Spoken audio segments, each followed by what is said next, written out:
Welcome to Brainwaves and Breakthroughs.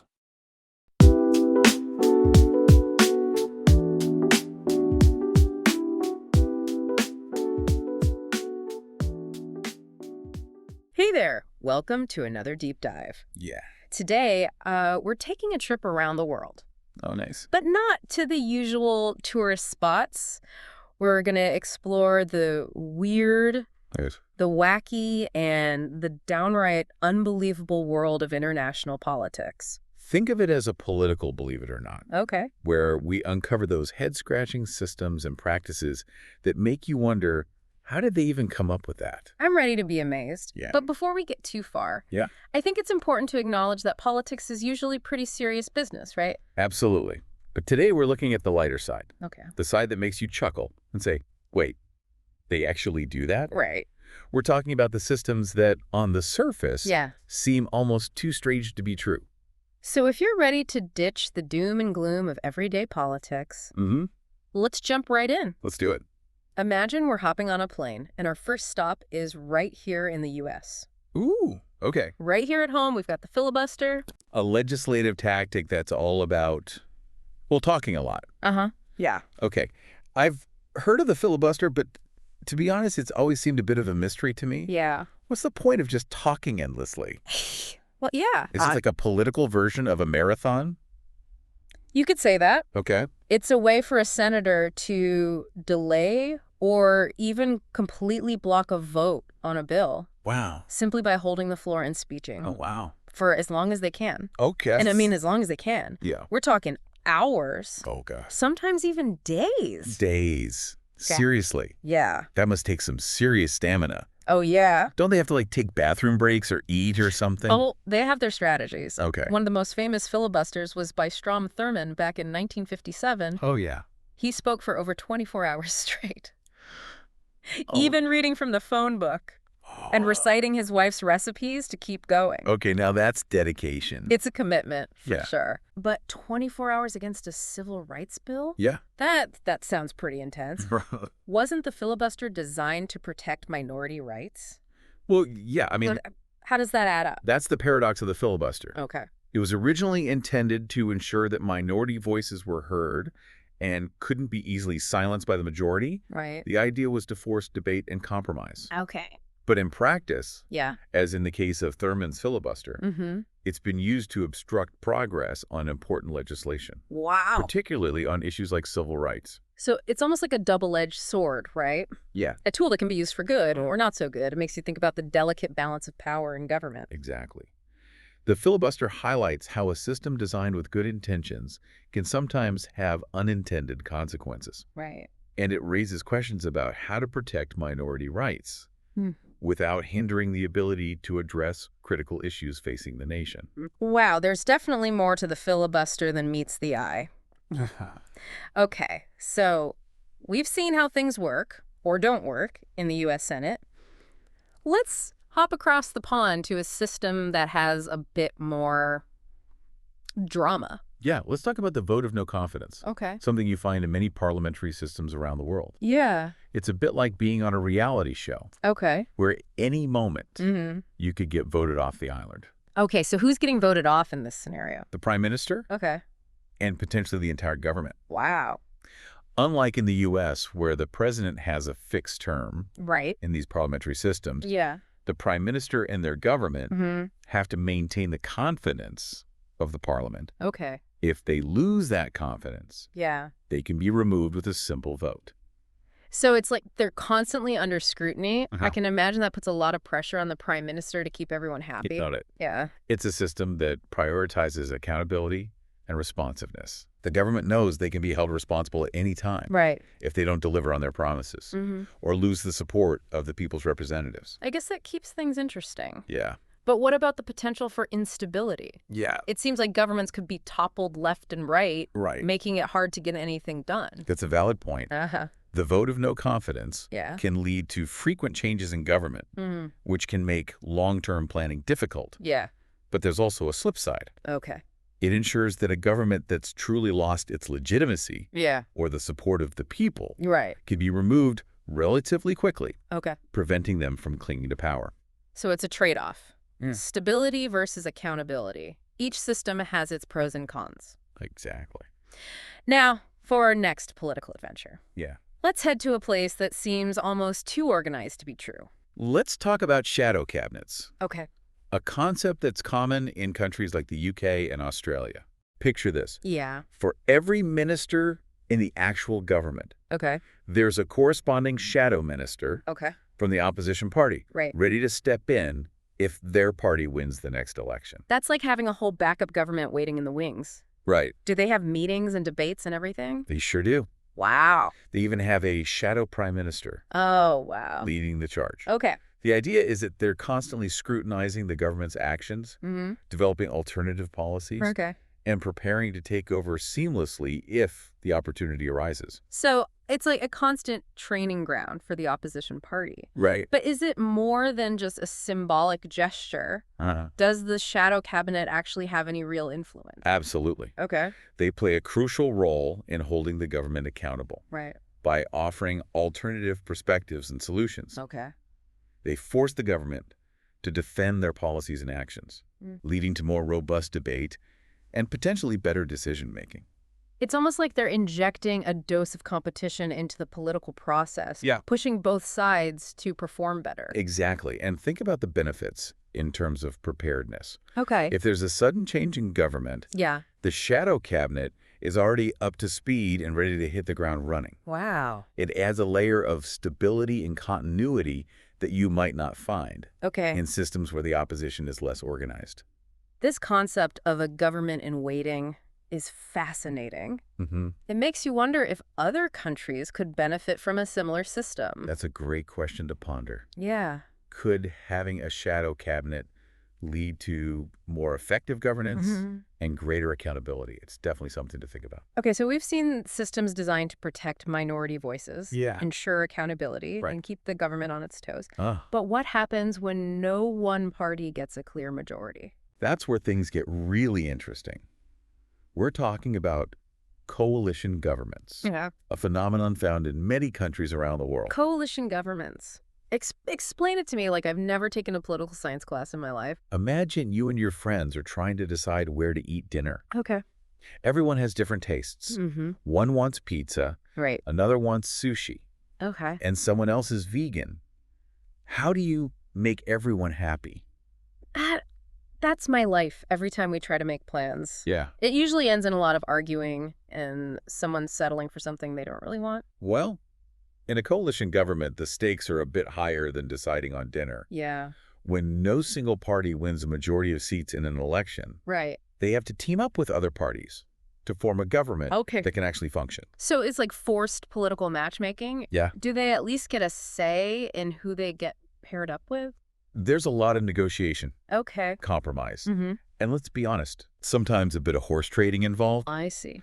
Parties have to find common ground on key policies and figure out how to work together, Right. even if their ideologies are quite different. Okay.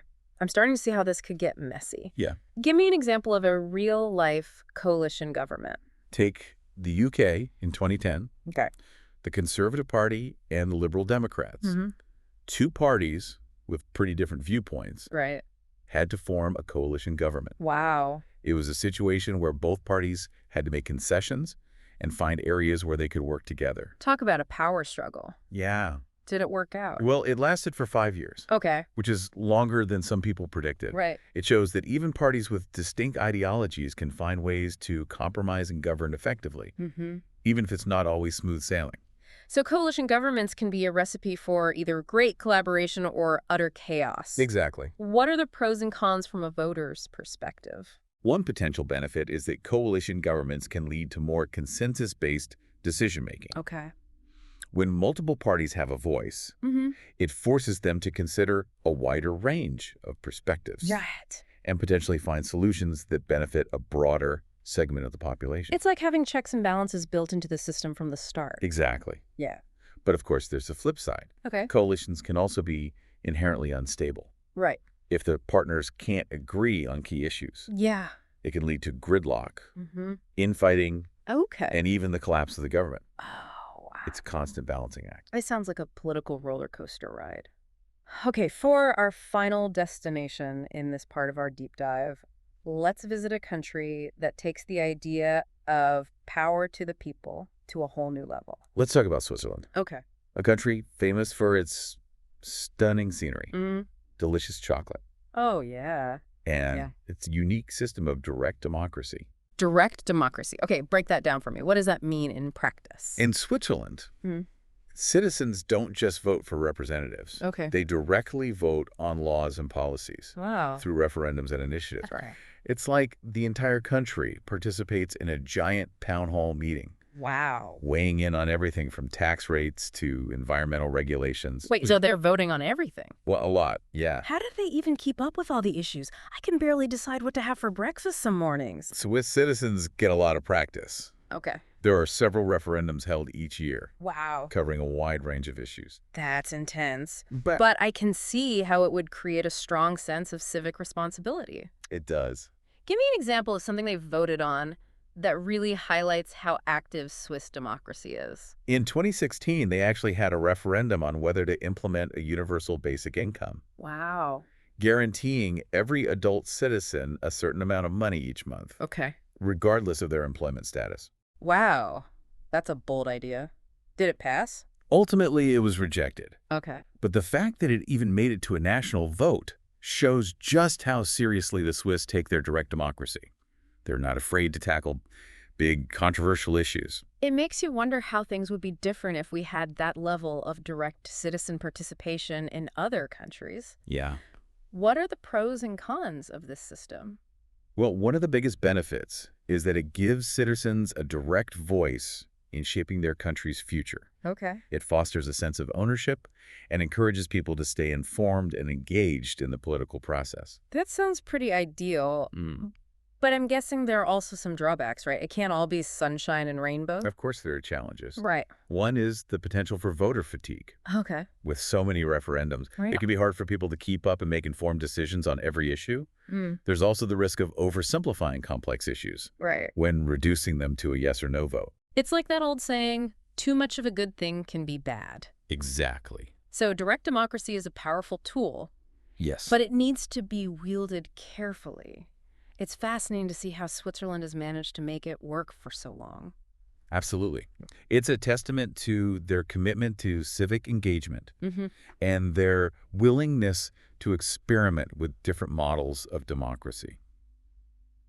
Welcome back to our deep dive into the more unusual side of global politics. We've already explored systems that challenge our assumptions about how governments function. From the marathon talking sessions of the filibuster Right. to the ever-ready shadow cabinets Yeah. and the collaborative chaos of coalition governments. It's amazing to see how different countries approach the same fundamental challenges, how to represent the people, ensure accountability, and make decisions that affect millions of lives. And as we continue our journey, we're going to encounter even more systems that might seem strange at first glance, Okay. but actually offer valuable insights into the possibilities of democratic innovation. I'm ready for more. Where are we headed next on our political world tour? Let's venture to the Kingdom of Bhutan, Okay. a landlocked country nestled in the Himalayas, known for its stunning landscapes, vibrant culture, and a unique approach to leadership succession. Bhutan, the land of gross national happiness. Yes. I've always been intrigued by their philosophy of prioritizing well-being over pure economic growth. What's their political system like? Well, they have a hereditary monarchy, Okay. which might sound pretty traditional. Right. But here's the twist. Okay. The king can actually choose to abdicate in favor of his heir while he's still alive and well. Wait, really? Yeah. So it's not about waiting for the current monarch to pass away or step down due to old age? Exactly. It's about ensuring a smooth and stable transition of power, Okay. carefully planned and orchestrated. I guess that makes sense when you think about the potential for instability Yeah. if there's a sudden and unexpected change in leadership. It's a way of preserving continuity and preventing power struggles that could disrupt the country's progress. It's a very different way of thinking about leadership succession Yeah. than we're used to in many parts of the world. It challenges the notion that power must be held until the very end, Right. and instead prioritizes the long-term well-being of the nation. From a practical standpoint, how does this abdication process work? It's not just a whim. Okay. The king carefully considers the timing and circumstances, ensuring his heir is ready to take on the responsibilities of leadership. Right. It's a gradual process, often involving years of preparation and mentorship. So it's less about clinging to power Yeah. and more about ensuring a seamless handover to the next generation. It's a perspective that could offer valuable lessons for leaders around the world, encouraging them to think beyond their own tenure Right. and prioritize the long-term health of their institutions. That's a powerful message. Okay, let's continue our exploration of unusual electoral processes. Where are we off to next? Let's hop over to the Emerald Isle, to the Republic of Ireland. Okay. They have a rather unique way of choosing their president. Ireland, land of rolling green hills, lively pubs, and an unusual presidential election. Yes. I'm all ears. They have a system called indirect election, Okay. which means the president isn't directly chosen by the people, Okay. but by an electoral college. An electoral college. That And- sounds familiar. Isn't that how the U.S. elects its president? It is, but with some key differences. Okay. In Ireland, the electoral college is made up of members of parliament, representatives from local councils, and a few other dignitaries. So it's a smaller, more specialized group of people Right. making the decision. Exactly. The idea is that this group, being more familiar with the intricacies of politics and governance, will be able to make a more informed choice, less swayed by popular opinion or campaign rhetoric. It's an interesting approach. Yeah. But doesn't it raise concerns about elitism and taking power away from the people? It's a debate that's been going on for years in Ireland. Okay. Some argue that it ensures a more stable and qualified head of state, while others believe it undermines the principles of direct democracy. It seems like there's always a trade-off, isn't there?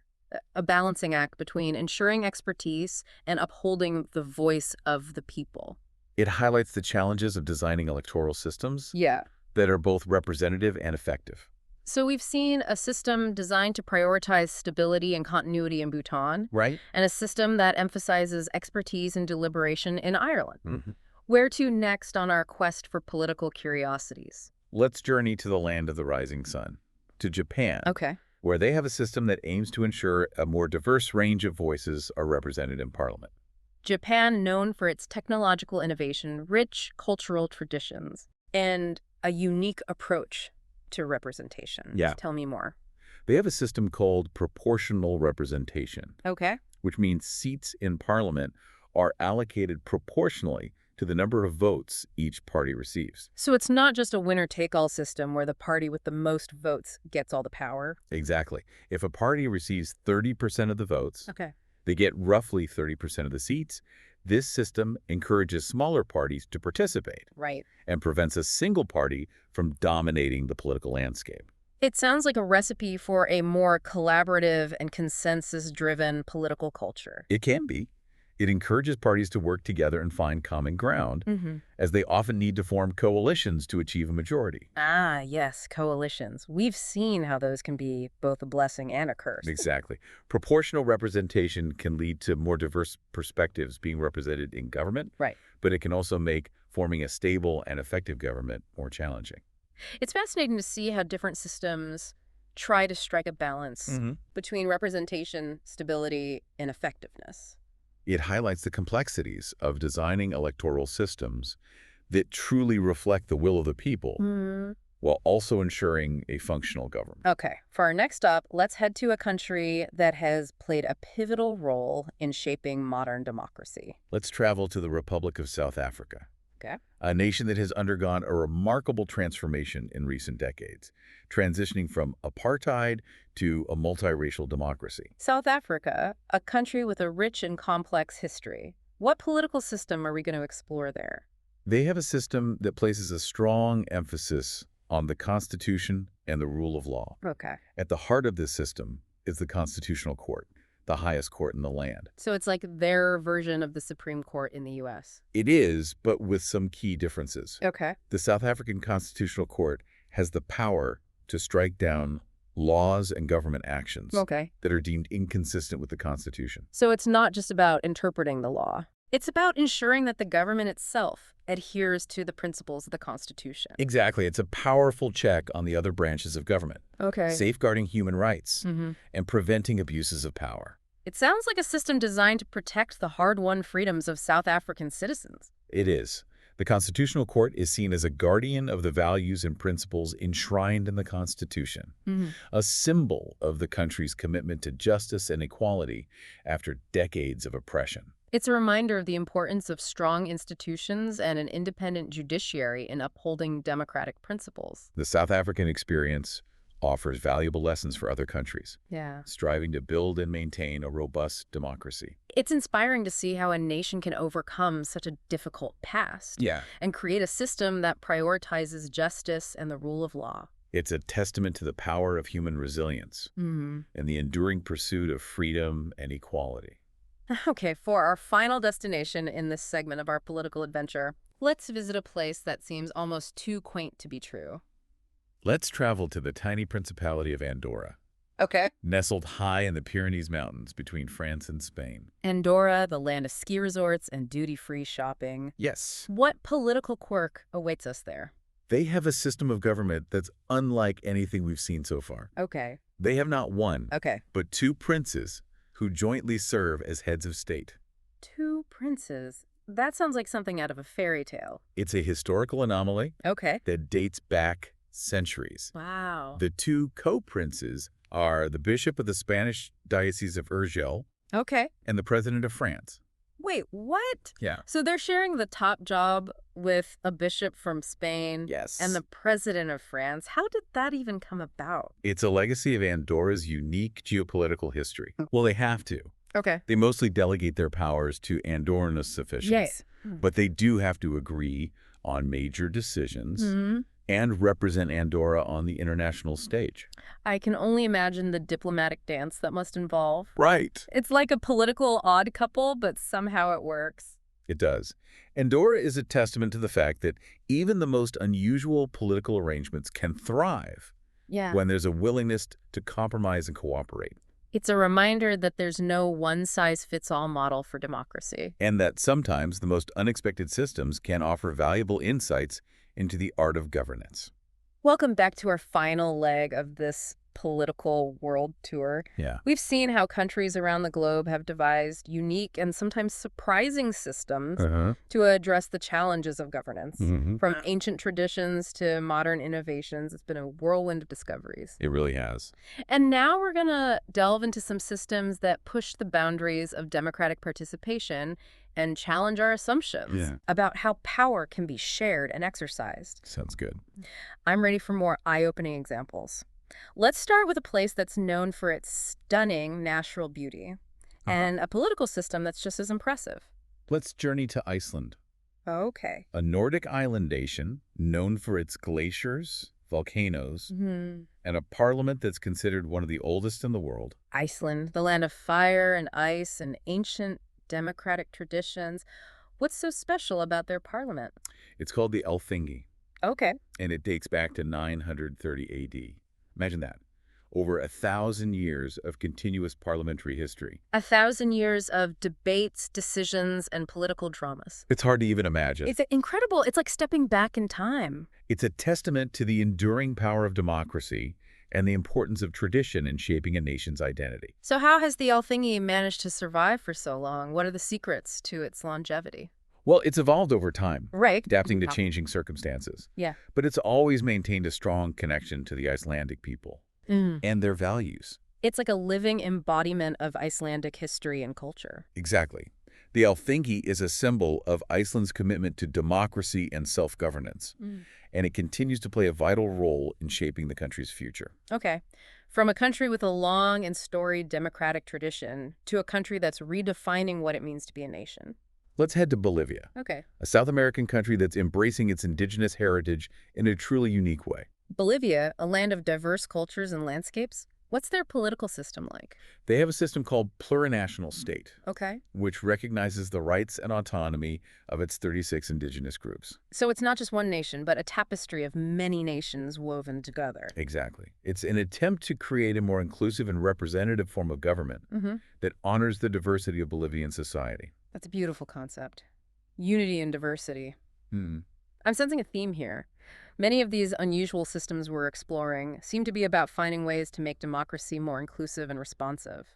You're absolutely right. These systems are challenging traditional notions of nationhood, and citizenship, and pushing the boundaries of what it means to be a truly representative democracy. Okay, for our next destination, let's visit a place that's known for its bustling energy and a system that puts local democracy front and center. Let's travel to Hong Kong, Okay. a vibrant metropolis where East meets West and where citizens have a direct say in shaping their neighborhoods. Hong Kong, a global hub of finance, culture, and now hyper-local democracy. Tell me more about their system. They have a system of district councils, Okay.